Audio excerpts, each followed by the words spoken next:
Here we go. I'm going to pin you I'm in. here. All right. Good. Fantastic.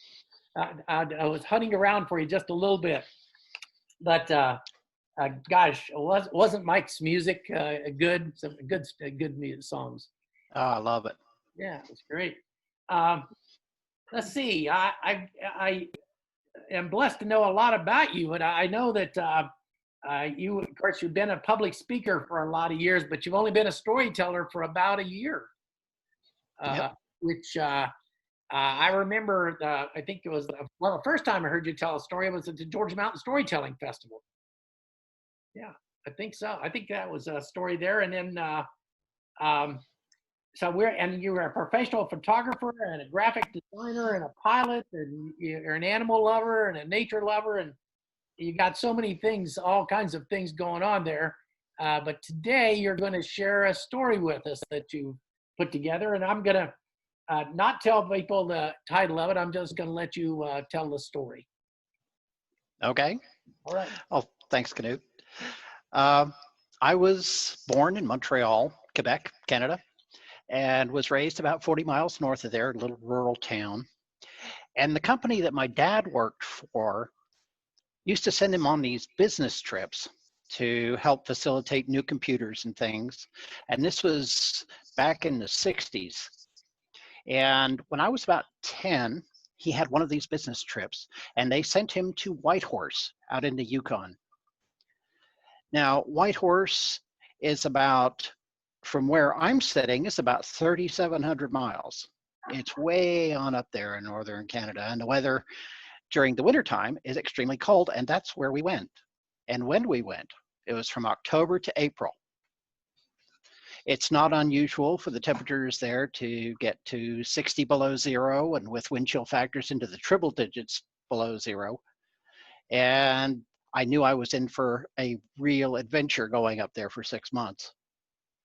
When we arrived in the Yukon in Whitehorse, the company that my dad worked for was building a subdivision for all the new employees and everyone to stay in. But unfortunately, when we got there, it wasn't quite finished. So what they had done was they took over this little subdivision, I call it a subdivision, which was 12 cabins. Now, it's obvious that these cabins were not built for winter weather. This was pioneer living and was probably for fishers and trappers who came up during the summertime to vacation. There was wood heat.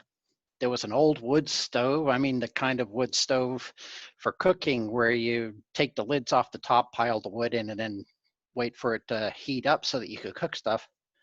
And they had to do a little bit of improvement on these cabins.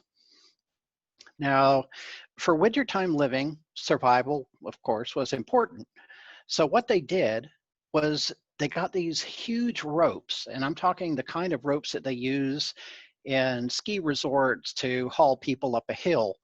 And there were knots about every 3 feet or so on these ropes. And the ropes on these cabins were attached to each other and to another little shed that was way out back. Now, just to give you an idea of what the subdivision looked like, there was a main road that came in, and there were 6 large cabins on either side. And then there were actually 2 forks as you were coming into the subdivision, one off to the right and one off to the left.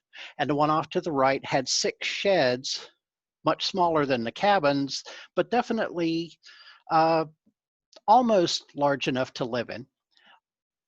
The right-hand road had the sheds on the left, and the left-hand fork had the sheds on the right. And their ropes were from the back door of each cabin to these sheds out back. Now, Whitehorse is known for its strange weather. And one day when I got home from school, Dad was still at work, and the weather was turning exceptionally nasty. The wind was picking up, and the snow was starting to fall, and the temperature was dropping like crazy. It was already in the negative double digits and falling quickly.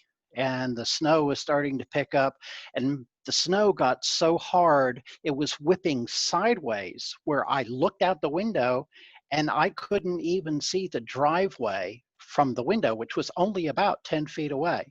It was a pure whiteout.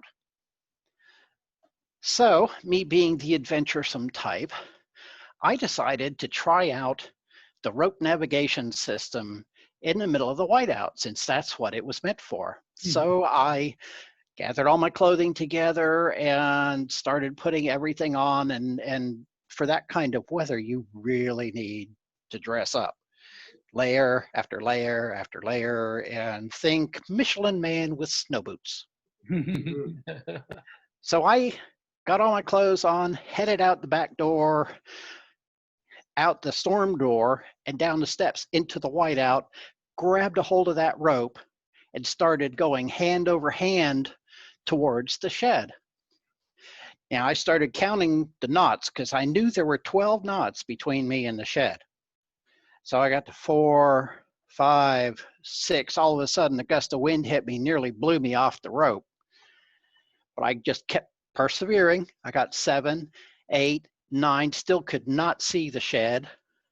10, 11. When I finally got to 12, about a foot in front of my face, there was this dark shadow of the door to the shed.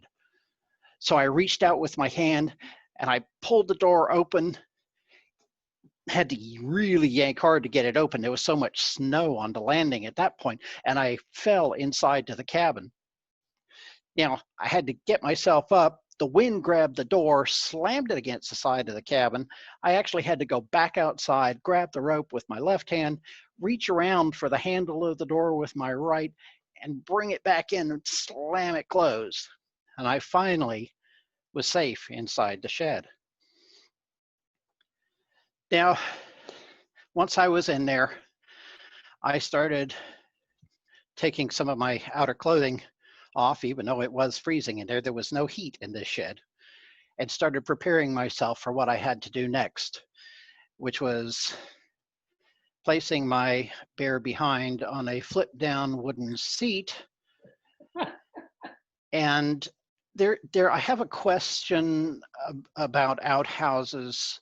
Why did they put 2 seats in an outhouse? Because never will I ever. But I have to tell you about the upside to our community. Every clear evening, November, December, and January, there would be a potluck dinner. All of the neighbors, the entire community, would come out to the middle of the street. Even in 20 below zero weather, we would set up tables and lawn chairs, and everybody would come out and partake of all the food they wanted. And once the food was done, we would all grab our comforters and our quilts and our blankets, and we were already dressed to the nines to take care of the cold. And we used to call this movie night.